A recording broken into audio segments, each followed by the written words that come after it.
Mahkamah Rayuan hari ini membenarkan permohonan Datin Seri Rosmah Mansur untuk lepasan sementara pasportnya bagi membolehkan dia berlepas ke Singapura untuk melawat anak perempuannya dan seorang daripada cucunya yang tidak sihat. Panel 3 hakim terdiri daripada Hakim Datuk Seri Kamaluddin Mat Sain, Datuk Hadriah Said Ismail dan Datuk Azman Abdullah membuat keputusan itu selepas Timbalan Pendakwa Raya Poh Yi Tin tidak membantah permohonannya. Hakim Kamaluddin berkata memandangkan tiada bantahan oleh pihak pendakwaan terhadap permohonan itu, maka Mahkamah sebelah suara memberikan perintah itu mengikut terma. Terdahulu, Peguam Rosmah Datuk Jajit Singh memohon kebenaran mahkamah untuk mendapatkan kembali pasport antarabangsanya bagi membolehkan beliau pergi ke Singapura untuk melawat anak perempuannya dan menantunya serta 2 cucu yang seorang daripadanya tidak sihat. Beliau berkata Rosmah akan berlepas ke Singapura pada 23 Mac dan akan berada di negara Republik itu selama 6 minggu di samping menyambut Hari Raya Aidilfitri di sana sebelum kembali pada 5 Mei. Tiada sebab untuk melarang umat Islam daripada melawat rumah ibadat agama lain atau mengambil bahagian dalam acaranya selagi tidak terlibat dalam upacara keagamaan mereka. Titah Sultan Johor begitu. Ini jelas dan saya percaya sepenuhnya pada umat Islam kerana akidah mereka kuat dan tidak goyah. Saya tidak mahu panjangkan perkara ini. Tidak perlu polemik sebegini. Titah Sultan Ibrahim Sultan Iskandar dalam wawancara dengan The Star. Titah baginda lagi, garis panduan Majlis Agama Islam Johor berkaitan perkara itu adalah jelas.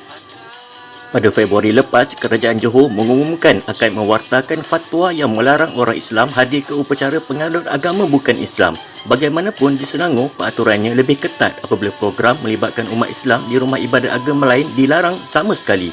Isu itu menjadi hangat selepas agensi Kerajaan Pusat menjalankan program Jom Ziarah bagi mendedahkan anak muda berkaitan nilai-nilai bersama pelbagai kepercayaan. Program itu termasuklah lawatan ke sebuah gereja di Kelang, Selangor. Ia bagaimanapun telah dibatalkan. Kementerian Kewangan hari ini mengesahkan bahawa tidak ada pegawai-pegawainya yang membuat sebarang pembatalan kepada kelulusan pengecualian cukai yang telah diberikan kepada Yayasan Al-Bukhari.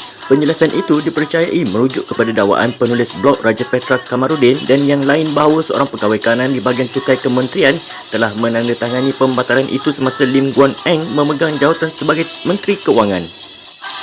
Kementerian Kewangan sama ada melalui mantan Menteri Kewangan dan atau pegawai-pegawainya tidak membuat sebarang pembatalan kepada kelulusan pengecualian cukai yang telah diberikan kepada Yayasan Al-Bukhari. Petik kementerian itu dalam satu kenyataan. Kementerian Kewangan menambah bahawa ia memandang serius tuduhan tersebut dan telah membuat laporan polis. Sebelum ini, Presiden Bersatu Muhyiddin Yassin mendakwa Lim Guan Eng bertanggungjawab ke atas pembatalan pengecualian cukai kepada Yayasan Al-Bukhari yang diterajui oleh Taikun Said Motta Al-Bukhari. Dakwaan itu dibuat selepas Muhyiddin disiasat SPRM berhubung kononnya pemerintahan Taikun itu kepadanya semasa dia menjadi Perdana Menteri. Sebelum ini, Presiden Bersatu Muhyiddin Yassin mendakwa Lim Guan Eng bertanggungjawab ke atas pembatalan pengecualian cukai kepada Yayasan Al-Bukhari yang diterajui oleh Taikun Said Motta Al-Bukhari. Dakwaan itu dibuat selepas Muhyiddin disiasat SPRM berhubung kononnya permintaan Taikun itu kepadanya semasa dia menjadi Perdana Menteri untuk mengembalikan status pengecualian cukai yayasan itu. Presiden Bersatu itu kemudiannya didakwa atas tuduhan rasuah berhubung dana yang terima Bersatu antaranya daripada entiti perniagaan Said Motta yang lain. Sebelum ini, Lim juga telah menafikan pembatalan status pengecualian cukai Yayasan Al-Bukhari. Perdana Menteri Anwar Ibrahim yang juga adalah Menteri Kewangan mengesahkan penafian Lim di Dewan Rakyat pada Selasa lalu dengan berkata tiada rekod pengurusi DAP itu berbuat demikian. Anwar sebaliknya berkata pengecualian cukai itu telah diluluskan di bawah subsection atap cukai pendapatan yang tidak memerlukan kelulusan menteri. Adik dah pesan banyak kali ke Abah tapi Abah tak nak dengar. Abah nak kawan dengan kaki fitnah, penyamun dan penunggang agama. Tapi Abah dah jadi macam dia orang. Abah kau hijau.